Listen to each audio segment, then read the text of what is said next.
quote, Trump is also, incidentally, a menace to me and basically everyone I care about. The fear that another Trump administration would be absolutely heinous. That's a very valid fear and a real hurt to bear witness to. I suffer it every day. As somebody who talks about politics, as a trans person myself, whose access to my own HRT is in question, I get it. It's a real hurt. It's a real pain. But you, in my view, you cannot allow for that to affect your views on other issues that you care about. It seems to me that that's one of the bigger impetuses there for this post, especially in the way that it's worded, in the rhetoric that is used. I kind of see this as similar to the cisgender gay people that are willing to throw trans people under the bus because they fear that the fight for trans rights might give ammunition to the right to then go after gay people who have been fighting alongside trans people, I might remind you, to attain the amount of rights that they have. Like, they don't want to see that go away and that progress be regressed on. I believe that's a valid fear, but it's not valid to allow that to affect your commentary and the way that you act politically in such a way that it makes it so that you're kind of willing to throw an oppressed group that you're not a part of aside for your own survival, I suppose. Sometimes your goat is just washed. There's really no ifs, ands, or buts about it. No two ways about it. You've probably seen a lot about this already. One, ContraPoints. Some may say conure points. That's incorrect. So apparently people that are fans of ContraPoints have been wanting her to speak on the Middle East, as it were, for unknown reasons until about 2 days ago. We didn't really know why it was that she hadn't. It seems pretty easy, I think, nowadays at least, because of the shifting climate when it comes to people's perspectives on the nation-state of Israel and its far-right administration under Benjamin Netanyahu. Nowadays, it's super easy to just be like, yeah, I'm against genocide. I think that's bad. It's hard for a lot of people to actually speak on the issue because if you do come out against the far-right ethno-state project that is the nation-state of Israel, if you're like a normie and you have a bunch of sponsorships that keep you being able to put food on the table, there's been a history of false claims of anti-Semitism that have been launched at people for being anti-genocide.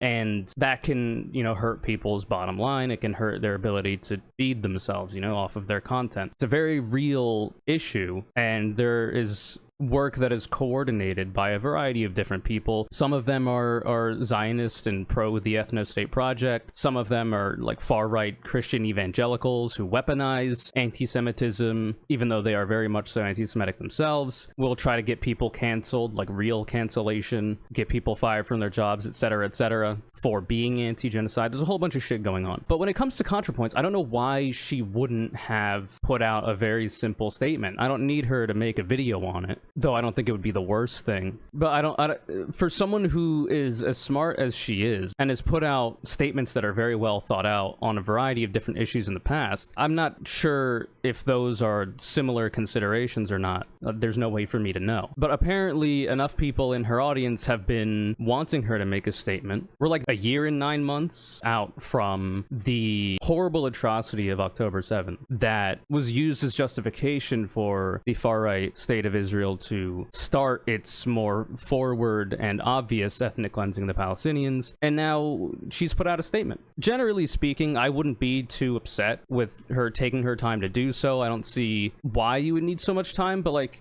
it is what it is. People got shit going on. But unfortunately, what she did put out, which was a post on Reddit, was not particularly good, in my opinion. There's a lot of people that are probably really uncharitable to her. I'm going to try to be as charitable as possible. And there's some things that I haven't seen as many other people comment on when it comes to her response that I think I would hope to be able to shed some light on, mostly having to do with a lot of what's at the end of it, where she talks about how trans issues have been affected, in her estimation, by the people protesting against the genocide. So I guess we'll just get into it. So she wrote 2 days ago on her Reddit, which is still up. So many leftists feel betrayed because I haven't made a video on Palestine. Do they actually want a ContraPoints video about Palestine? Will they be happy if I get in a bath and pour milk on a mannequin Benjamin Netanyahu. No, I have posted about Gaza occasionally and have quietly given money to Palestinian aid organizations. That's all fine. You know, I would accept that. I would want her to do more because she has a large platform, but it's not to everybody's strengths to talk about foreign policy very forwardly in their content. People have different, you know, skill sets for this kind of thing. I'm not the best when it comes to talking about foreign policy either. A lot of what I talk about is domestic policy and other such things.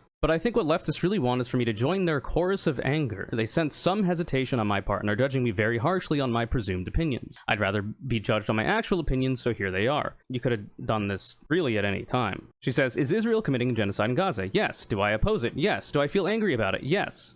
Literally just cut the statement off there. We're big chillin'. People will still give you grief about, you know, taking a while to make a more public statement about it all. The only real impetus for doing so is a large platform you have and the influence you might have in regards to it. It's not like a ContraPoints video about Israel-Palestine is going to solve the conflict. It might not even move the needle at all. But I think what people want is a sense of solidarity with the people they respect and whose content may have influenced them in their political evolution and so on and so forth. 1. Doom. The week after October 7th, it was clear the mood among Israeli leaders and civilians was overwhelmingly kill or be killed, existential panic, and unstoppable lust for revenge. It reminded me of the US after 9/11. There was no reasoning or protesting them out of it, nor was it politically feasible for the US to withdraw aid to Israel on a time frame that would make a difference. I don't know that that's actually correct. People smarter than me have suggested that it's not accurate. Either way, that's not the primary question up for debate about her response here, though it could be telling about her worldview or her broader opinions. It would have required replacing most of Congress and overturning decades of bipartisan strategy and diplomacy. Even in the best case scenario, it would have taken years. So there was a sense of futility, but worse, to misery. So she's written this kind of like one of her scripts, which is fair enough. I mean, you write in the way that you write. It becomes something that you get into a good flow with, though the aesthetics of it can leave a bit to be desired for some people. The leftist pro-Palestine movement quickly decided that their primary goal was not merely opposition to the genocide, but opposition to Zionism in general, which I don't think is a particularly bad thing.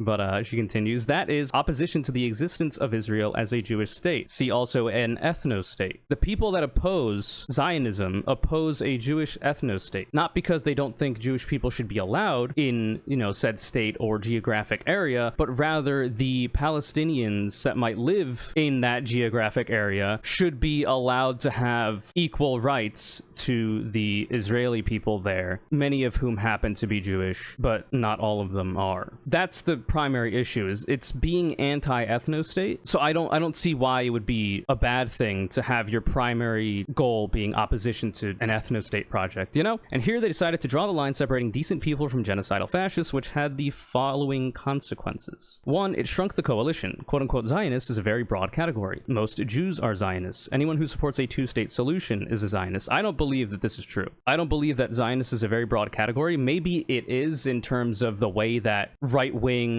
and far-right Zionists, aka people who are in favor of a ethno-state rather than, you know, people who think Israel has a right to exist or whatever. The far-right Netanyahu government wants Zionism to be a very broad category. That's kind of like the entire point of conflating it with Judaism in its entirety, is to suggest that if you are anti-Zionism, which is anti the establishment of a Jewish ethno-state, which necessitates an ethnic cleansing of the Palestinian people there and the Arabs there, especially with Israel's expansionist goals and colonialist goals being a colonialist project in its inception, the broadness of that category is not the fault of people protesting against the atrocities that the nation-state of Israel's military has done. It is the fault of the far-right Zionists who want that conflation, right? Who want that category to be as broad as possible because it aids in their ability to weaponize claims of anti-Semitism against people who oppose the establishment of an ethno-state, you know?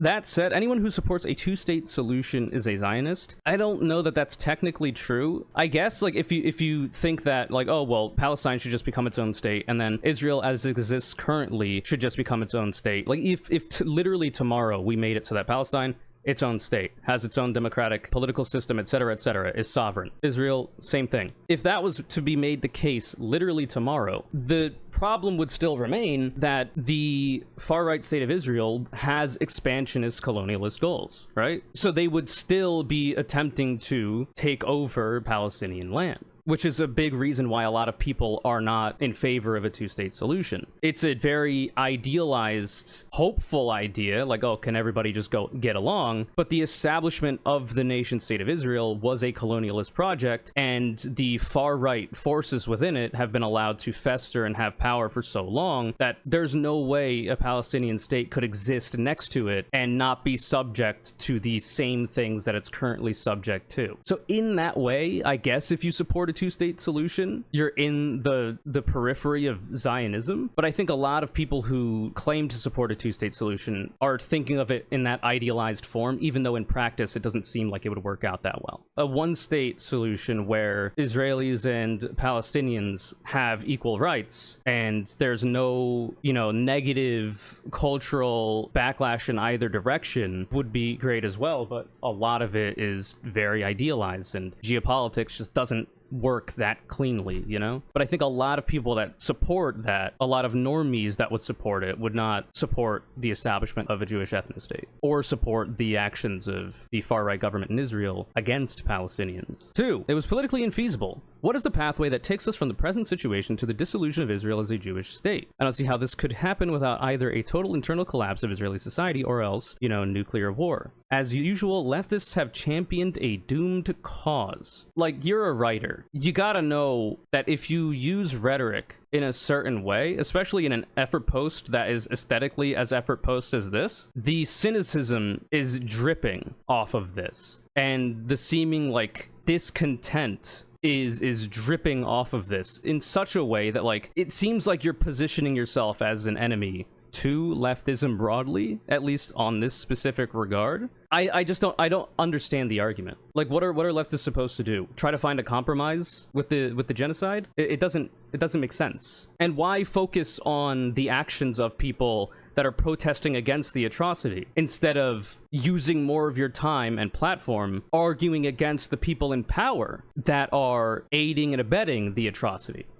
It's a misplacement of energy in my mind, and I have a variety of theories as to why, because I read this post before doing this segment. But the political infeasibility of a thing isn't often what's on people's mind when they protest said thing, and that's politically infeasible in your mind. It's usually that people see something heinous going on and want to see it stop happening. And the sea change, when it comes to how much polling in this regard for Americans has changed from being more in favor of the state of Israel in the past versus now, I believe in recent polling, Americans are more in favor of the Palestinian plight and wanting to see the genocide end. And I don't know that that could have come about without the immense amount of protests and without Palestinians posting videos of horrific atrocities happening to them as their only way of being heard, as their only way of getting people to understand the hell that was brought upon them and trying to get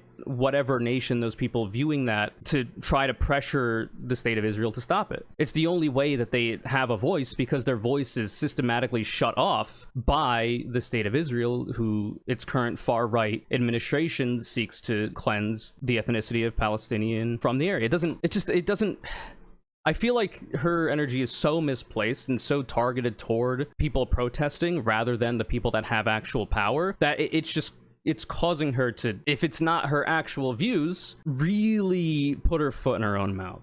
Number 3, it introduced dangerous ambiguities. The vagueness of Zionism as a political Satan enables all kinds of rhetorical abuses. On the one hand, right-wing Israelis hold up all anti-Zionist protests as existentially threatening and inherently anti-Semitic, which is false, which is a detriment to the fight against anti-Semitism, by the way. There's a lot of far-right people that are the most anti-Semitic that will pretend to be in favor of the liberation of Palestinians from their apartheid conditions in order to be anti-Israel, but it doesn't, what do you want people protesting the atrocity to do? Right-wing disingenuous actors are going to find a way to weaponize shit and lie to see their ends met. It's happened since the dawn of time.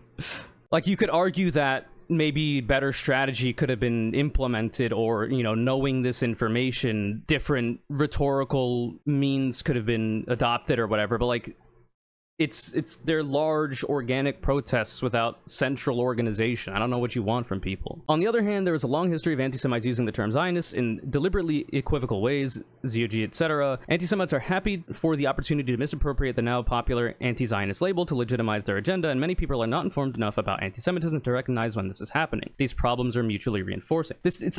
That's not really a problem of the protesters. It's not. Like, in a vacuum, you could have these strategic concerns, but the way that they've been voiced in this post in such a combative way, rather than just a simply critical way, which would be totally fine, I think is where you're gonna, get into trouble with a lot of people. Like, the entire point of the conflation of Judaism as a religion and Zionism as a colonial ethno-state project is one of the goals of the far-right administration in Israel. The reason being they can cynically weaponize claims of anti-Semitism to shut down anybody who's against the genocide of Palestinians. I don't know what you expect people protesting to be able to do with that. There have been so many tepid statements that very popular political figures have made that don't go far enough for leftists or even for some liberals when it comes to being anti the genocide, that have still led to those people getting cynical claims of anti-Semitism weaponized against them, even against Jewish people who are against the far-right state of Israel's actions and who do not claim those actions as their own, being Jews themselves. Like, it doesn't make any sense. There's only so much you can do against that kind of strategy from the actual Zionist far-right people out there, especially considering the amount of influence that they have in the American political system through things like AIPAC and whatnot. Like, if you have better ideas, I would hope to see them in this post for how people could go about this. But I've read it before this, and I don't think she does get to that. Number 3, Dread. The online left has spent the last 20 months distributing hundreds of photos and videos of dead Palestinian children. The main effect of this has been to create a population of people in a constant state of blood-boiling rage with no consequential political outlet. So this is not the left's fault. First of all, the left is not the one who is distributing those photos and videos. Palestinians are. Many people have said this. The only reason those videos exist is because Palestinians who live in Palestine have taken those videos of their friends and family's final moments and uploaded them to the internet to hopefully garner sympathy from people in nations that might have the power to help the atrocities end.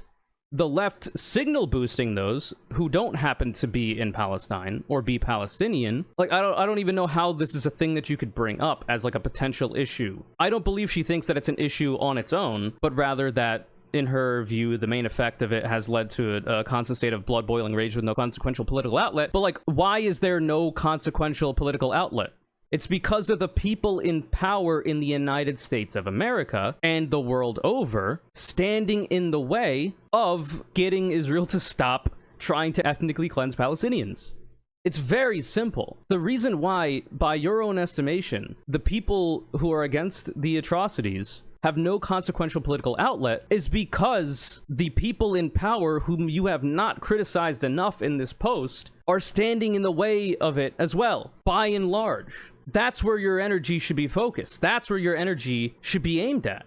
And the entire point of doing these protests is to make it so that the unresponsive, in this case, Democratic Party, one of the only two parties in the United States of America, and therefore holds a lot of power in geopolitics when it comes to the nation's foreign policy, trying to make it so that they get forced by the will of the people into being that consequential political outlet. Because otherwise, like, what outlet do you think that the left should seek? People that are protesting, activists on their own, do not have the power that the elected representatives of this country and other countries have. So protesting to try to force those people to do the right thing, to step into the right side of history and be against the far-right nation-state of Israel's actions against the Palestinians is the only thing they have. Otherwise, they're just screaming into the void. So, like, to bring this up as, like, one of the issues that you have, I fear you can't see past your own biases on this one, with no disrespect. I fear this may be worse than useless, she continues. Anti-Semitism and anti-Zionism are conceptually not the same, so it's good that she understands that, and conflating them are dangerous. The majority of the time they are conflated is by far-right actors who wish to see the cleansing of the Palestinians from the earth. The pro-Palestinian side is the loudest voice in favor of decoupling Judaism from Zionism, because it only inflames anti-Semitism in the world to allow for these heinous actions to be committed by the far-right state of Israel, who claims to represent Jewish people around the world and be the only, quote, safe place for Jews in the world. It is an act against anti-Semitism to want to decouple Judaism from Zionism. The majority of the time that people are going to be talking about this, they are going to consistently try to hammer the point home that those two terms are not the same. And that's literally by necessity. It's a defensive action, rhetorically, from the very obvious and easily anticipated cynical weaponization of anti-Semitism that's going to come their way in order to try to silence them, even though they are trying to act against the increased amount of anti-Semitism in the world. It is good that she recognizes that these two terms are different, but, like, I don't know what you want the left broadly to do other than what they've already been doing, which is trying to decouple the terms. But in practice, the way Israel is perceived does seep out into attitudes toward Jews in general, which is one of the goals of the Israeli state, unfortunately. The far-right state of Israel, who are in favor of a Jewish ethno-state, like the idea of the state being conflated with the religion as the same thing, so that they can, like I say, weaponize cynically claims of anti-Semitism against their actions in any capacity, but in this particular instance, the maiming of human beings in Gaza and Palestine. If it's not by design in the administration in Israel, it is a happy accident. She continues, I don't think Jews who feel isolated and wary in the current atmosphere are simply hysterical or hallucinating. Yes, there's communal trauma and hypervigilance. Yes, there's disingenuous right-wing ghouls dismissing and censoring all criticisms of Israel on the pretext of, quote, fighting anti-Semitism. But there's also a valid fear of historical anti-Semitic patterns recurring, and that fear gives power to the right-wing Zionist claim that only Israel can keep Jews safe. It's disingenuous, obviously, because those patterns recurring are in part a result of the actions of the state that claims to be one-to-one the same as Judaism, as Jewish people. Does this mean Israel should not be criticized and sanctioned? Absolutely not, but it's something I don't want to risk contributing to if not outweighed by tangible benefits, so I approach the issue cautiously. That's all well and good, but unfortunately, in order to engage in any kind of activism or protest against the atrocities that the far-right state of Israel is committing against Palestinians, is to invite all of the bad faith attacks from people that want it to continue. It's just the way that this political conversation and geopolitical issue works and has worked for many, many years. Unless you have a better idea for how the left could go about it, you literally should have just kept it to this first paragraph and this sentence here. I understand wanting to explain why it is that you took so long in people's eyes to make a statement on it, but, like, I think at that point you just tank the fact that people aren't gonna like that you took a little bit and just leave it at this.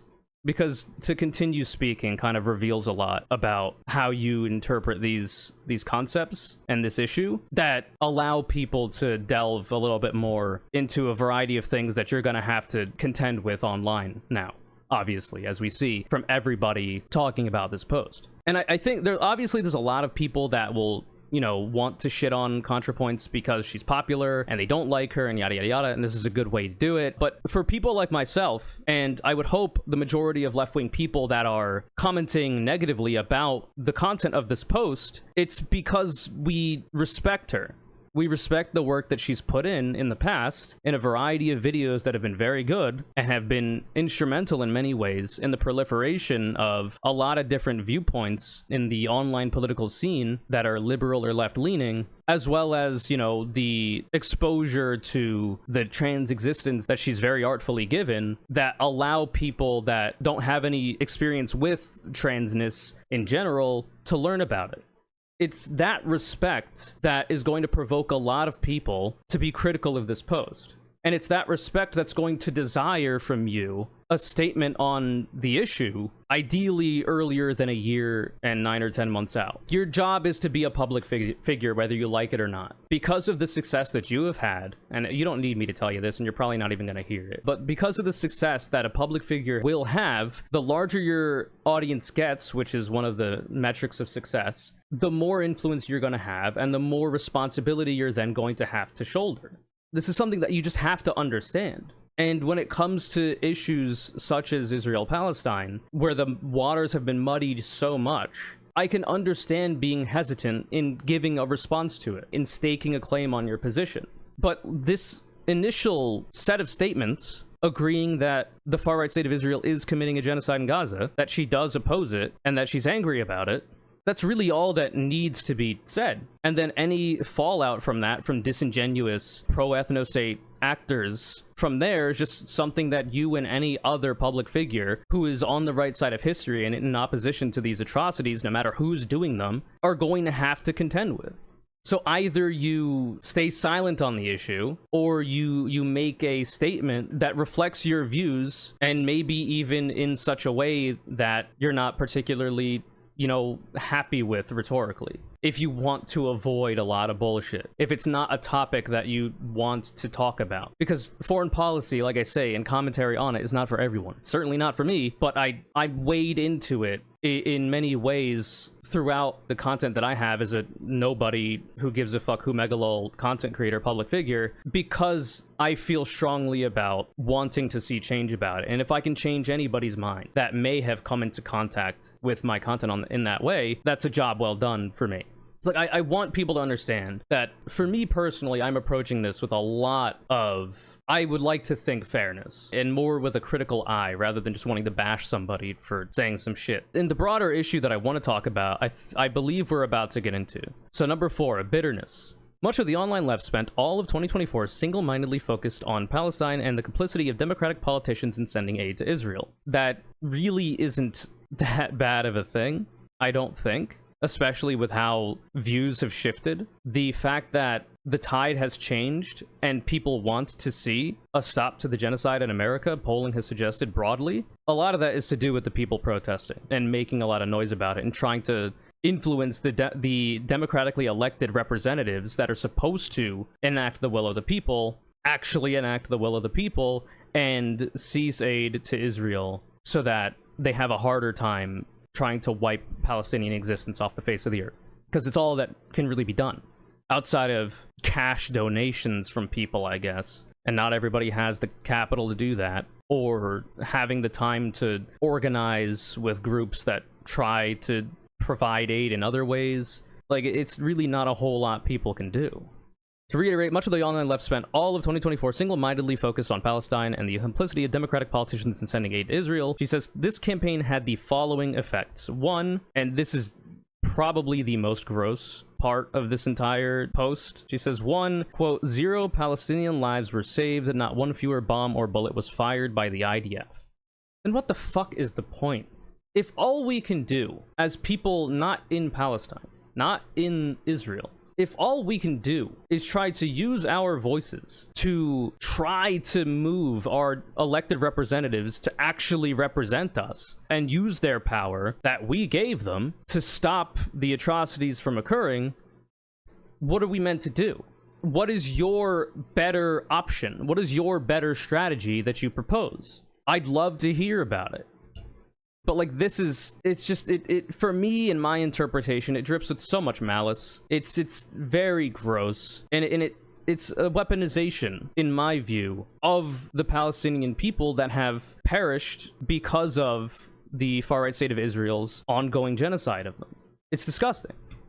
Like, this is, if anything here is going to make you lose respect for her, I think it should be this. Because save giving your own thoughts on better strategy, since the critique here seems to primarily be about left-wing strategy in opposition to the genocide, you might as well have not said anything at all. Because like I say, you just end up saying shit you probably shouldn't have. 2, it may have slightly contributed to the re-election of Trump, guaranteeing the US will put no diplomatic pressure on Netanyahu for at least 4 years, and making protests against Israel both much riskier and less effective. Trump is also incidentally a menace to me and basically everyone I care about. A perfectly enlightened being would feel no bitterness about this, but I do. And there she just tells you why she made the post to begin with. But we'll focus on these 2 things. There's 2 things in here that I think are important. For one, she says it may have slightly contributed to the re-election of Trump. It's possible. Should we just have said nothing about the genocide then? I guess you could make like a utilitarian argument for like, wow, if this supposed hypothetical were to come to pass, where we didn't make a lot of noise about the active and ongoing televised, live-streamed ethnic cleansing of Palestinians, in the hope of hopefully maybe Kamala Harris winning the 2024 election and being slightly better than Trump on the issue, though Joe Biden proudly called himself a Zionist and really seemed to be in it for the love of the game, frankly, when it came to being okay with more or less anything Israel did to the Palestinians. I don't know that that's a bet I would have made. I think the ideal would have been if the people in power, the Democrats, actually campaigned on being against the atrocities that the state of Israel was committing. And given the change in polling when it comes to American people being against what Israel is doing to the Palestinians, that may have actually made it more likely that Kamala Harris beat Donald Trump in that election. I have to imagine that that's a thought that ContraPoints has entertained. And in my view, that's the ideal outcome. That's the bet I would have taken. Which is, once again, hope that the amount of noise that people who are against the atrocities are making pressure the Democrats into actually running on being against the genocide, and then therefore that hopefully aiding in their defeat of Donald Trump. That's the bet I would have taken. It didn't work out, but that's because the Joe Brandon administration and all the hangers-on that carried over into the Kamala Harris administration were about it, right? They're very about the Zionist project, the pro-ethno-state project, the colonialist project that is the nation-state of Israel and its expansionist goals in the region. There's a variety of reasons for this. I think the primary one is power, obviously. Having a state in that region that is your ally, supposedly, confers a lot of geopolitical power for whatever political party is in power in the United States of America.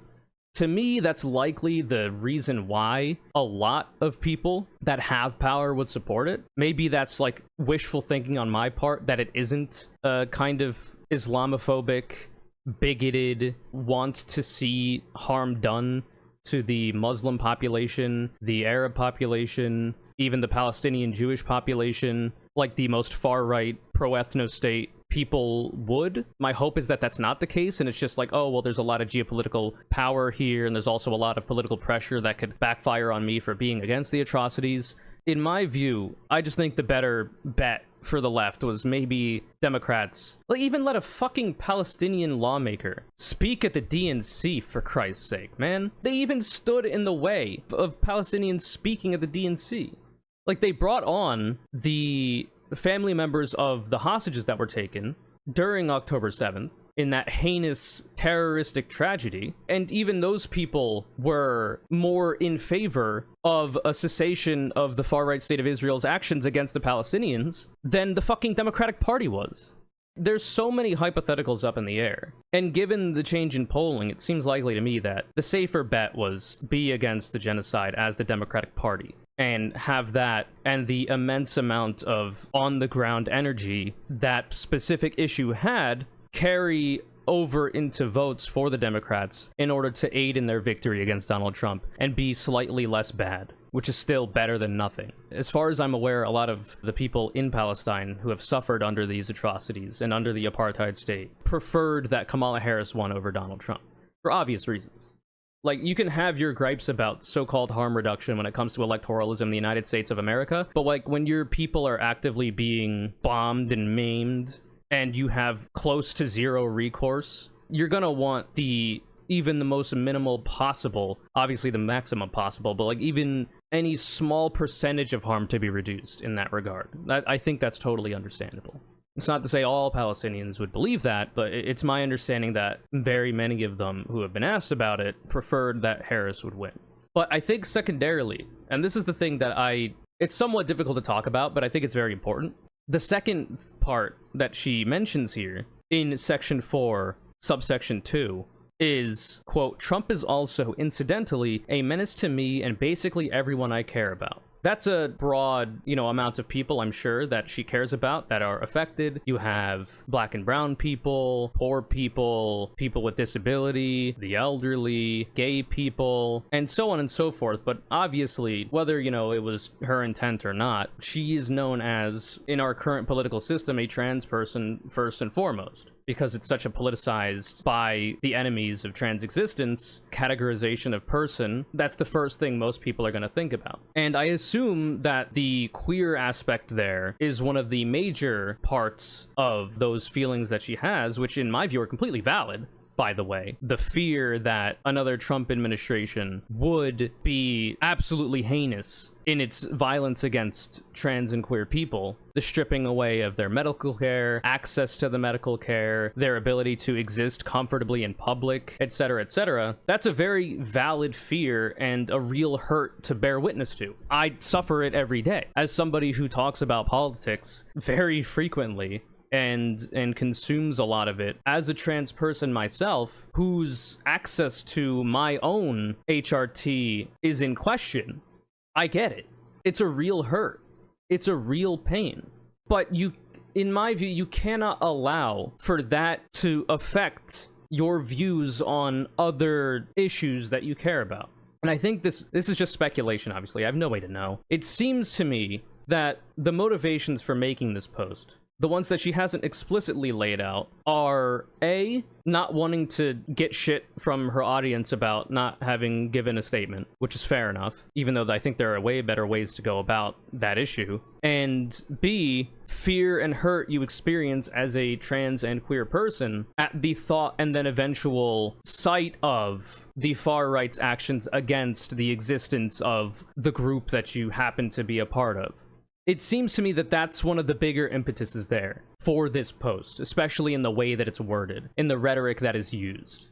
And, she goes on, a perfectly enlightened being would feel no bitterness about this, but I do. And I think it's fine to feel bitterness about it. But I think as a public figure, as somebody with the amount of influence you have, whether you like it or not, like, it is what it is. That's what comes from being a public figure, being popular, having success, and being known for your political views and philosophical views and videos. You need to be able to not allow that to affect your commentary on other issues. And in this way, I kind of see this as similar to the cisgender gay people that are willing to throw trans people under the bus because they fear that the fight for trans rights might give ammunition to the right to then go after gay people who have been fighting alongside trans people, I might remind you, to attain the amount of rights and the freedom from harassment and violence that they have. Like, they don't want to see that go away and that progress be regressed on.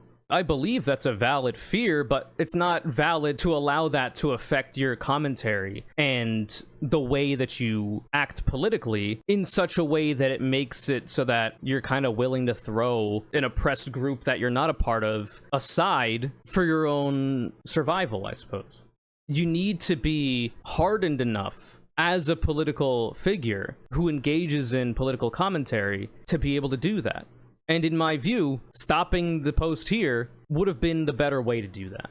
But now in my view at least, she's revealed that she's kind of willing, in the absence of no other argument for, oh, well, this might have been a better strategy, or this is what I think the left should have done or should do going forward when it comes to the activism and organization and protest and commentary that they deliver, when it comes to wanting to see an end to the genocide that the far-right nation-state of Israel, under the leadership of Netanyahu, is enacting against the Palestinian people.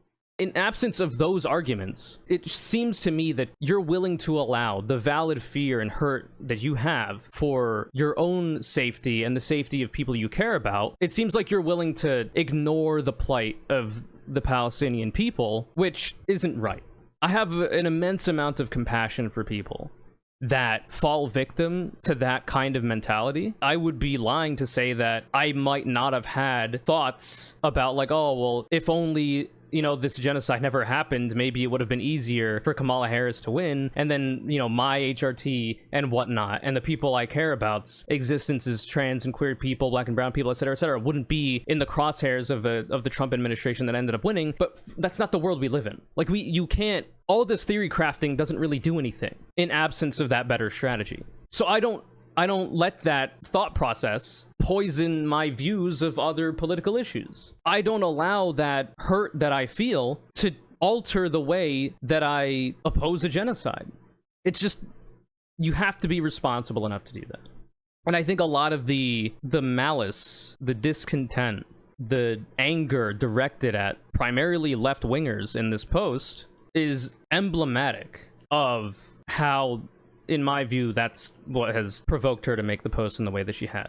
I think if you can understand how cisgender gay people fall victim to a mentality of, oh no, the fight for trans rights, which is a harder fight than the very difficult fight we've been fighting for XYZ reason, cultural smears that the right will levy at them, etc., they'll use that oppression of trans people against us as non-trans gay people. If you can see how cisgender gay people can fall victim to that and be willing to then just jettison trans people from the broader fight against bigotry against queer people, you should be able to see that within yourself as a trans person, if that's a thought process you've had about any kind of misgivings you might have about how the left protested against the genocide of the Palestinian people.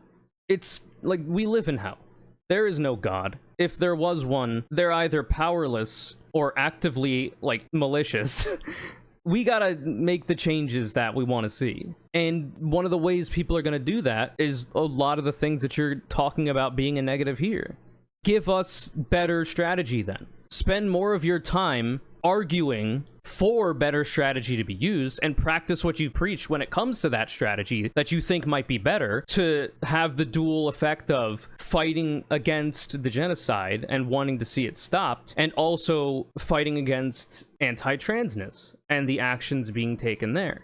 Because otherwise, it seems as if you're just kind of telling people to ignore it in favor of protecting people that are facing their own version of a genocide when it comes to trans people. But we'll finish the post. None of this is the fault of Palestinians, of course, who are overwhelmingly the victims here. I hope that someday American policy will shift in their favor, and I will continue to support that cause. TLDR, I see the situation as bleak, intractable, extremely divisive, and devoid of any element that could be appropriately transformed into political entertainment. That's why I haven't made a video about it. You could have just mentioned that, you didn't think that the way that you make videos would be appropriate to discuss the issue, and just maintained a very constant stream of political statements on your other platforms against the genocide. As much influence as you have and power to change minds as you have as a public figure, as somebody who dabbles in political commentary, it often does feel like you should have a take on literally everything, and you should make that take the forefront of your commentary, given whatever the current thing that people see as being, horrible is. I get that. But sometimes, it's completely valid to not, in your primary engagement with the public, use your platform in that way. Obviously, the ideal would be you could, but I could see why one wouldn't want to. But there are other ways you can. And I don't know, my hope is that somehow a lot of the speculation and assumptions that I've made, because it's all I can do, I can't talk to her personally, I don't know her personally, don't end up being correct on the more negative assumptions that I've made given the content of this post. I hope that a lot of good faith criticism makes its way from people she cares about, not nobodies like me, and she's able to see that point of view, even if she doesn't change her opinions or whatever. At least understand where people are coming from and where people's disappointment at a lack of a response and the subsequent negative response that this post has received is coming from. It's just, she's a content creator that I respect the work of, and you want to see people not have to deal with things like this, even if it is, in part their own doing. But if it does continue to be the case that her focus remains on the way left-wingers are protesting against a genocide, rather than focusing her energy on people who have actual power, elected representatives, and moving the needle there, then like it's just going to be a constant amount of respect and legitimacy that's lost. And I mean, if you're okay with that, if you're fine with members of your community not like coming back for the next video or whatever, or like seeing you in a different light, then, you know, such is life. But I would like to think that you wouldn't want that to be the case. I would like to think that even if people in your community disagreed with your takes on a specific issue, you'd be able to convey those opinions that you have in such a way that it doesn't alienate people who disagree with you. Because like exposure to her content, her videos, has been a good thing overall, and I would imagine would continue to be a good thing. And to see the exposure that it has on issues, I guess, that aren't related to this dwindle is unfortunate.